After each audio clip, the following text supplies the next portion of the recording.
So today we will learn how to integrate your Google Tag Manager with the HubSpot. So to do that, what we have to do is you have to go to your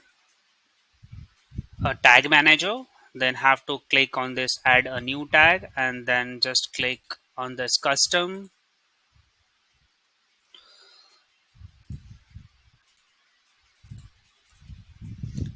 HTML. Then you have to go back to your setting. Then have uh, in the setting tracking code, and then have to copy this a code from here. Then you just have to paste it over here. And to set up a trigger, what you have to do, you just have to click it on all page, and that's you just have to name it. So I'll just HubSpot tracking code, and I'll just save it.